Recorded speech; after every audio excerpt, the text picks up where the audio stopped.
Everton Lopes, economista, já está aqui conosco. Muito bom dia, Everton. A gente vai tratar de vários assuntos hoje aqui no programa. O primeiro deles é que o desemprego aqui no Brasil atingiu o menor nível da série histórica no segundo trimestre. Segundo o IBGE, a taxa de desocupação ficou em 5,4% entre abril e junho, abaixo dos 5,8% registrados no mesmo período do ano passado. Apesar da queda, quase 6 milhões de pessoas ainda estão sem trabalho. Vamos conferir a reportagem e entender depois aqui, conversando com o Everton, o que isso significa. A Halires conseguiu voltar ao mercado de trabalho no mês passado. Foi difícil, eu fiquei uns 2 meses procurando trabalho. É muito importante porque a gente precisa desse dinheiro, né? De acordo com o IBGE, a taxa de desemprego foi de 5,4% entre abril e junho, em comparação com 5,8% no mesmo período do ano passado. Esse é o menor nível para o trimestre desde 2012, quando teve início a série histórica do IBGE. Apesar da redução, 5.900.000 pessoas seguem desocupadas. Já a população ocupada, com ou sem carteira assinada, chegou a 103.100.000 pessoas, número também recorde. Em relação ao primeiro trimestre, mais de 1 milhão de trabalhadores voltaram a ter uma ocupação. O número de empregados com carteira assinada alcançou 39.400.000 pessoas. Mas a renda média mensal caiu pelo terceiro mês seguido. Nesse último trimestre, quem até teve uma participação maior na geração de vagas foram os empregos informais. E os empregos informais geralmente são associados a empregos de renda mais baixa, de produtividade mais baixa.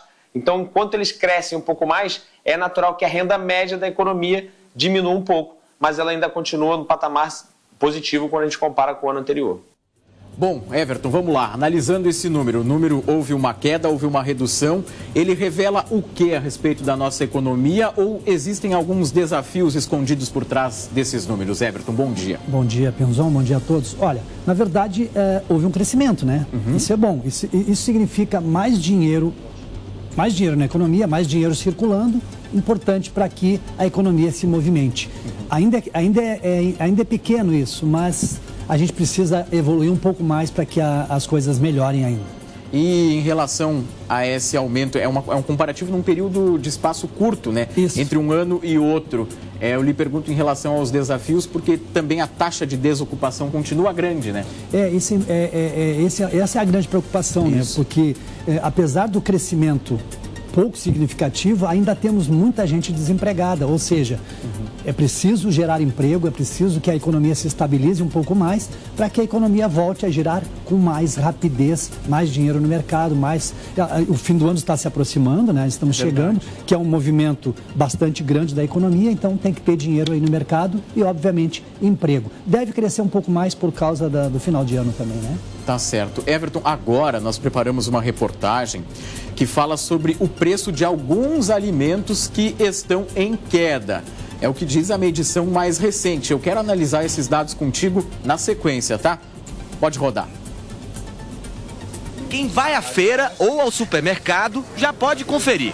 Tomate, batata, frango, arroz e até o café tiveram redução de preço nas últimas 3 semanas. Baixou um pouquinho o tomate, estava mais caro. Tá ótimo. O arroz aqui tá mais em conta.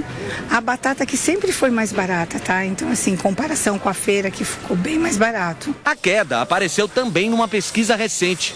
Nos últimos 30 dias, houve uma redução média no preço dos alimentos de 0,63% em comparação com o período anterior. Tem uma relação com a produção, com a safra. Esses itens eles têm um peso significativo no orçamento das famílias. Então, quando você tem uma melhora de preço desses itens, isso acaba trazendo alívio no orçamento de um componente, que é a alimentação, que pesa muito no final do mês. Nem tudo ficou mais barato, mas quando produtos que fazem parte da alimentação do dia a dia entram em promoção ou tem redução de preço, o consumidor sente a diferença. Ainda assim, a orientação continua sendo pesquisar antes de comprar, porque os valores podem variar bastante de um estabelecimento para outro. A redução nos preços ajuda a conter o aumento da inflação para os próximos meses. Quando abaixa, a gente sempre aproveita as ofertas, né?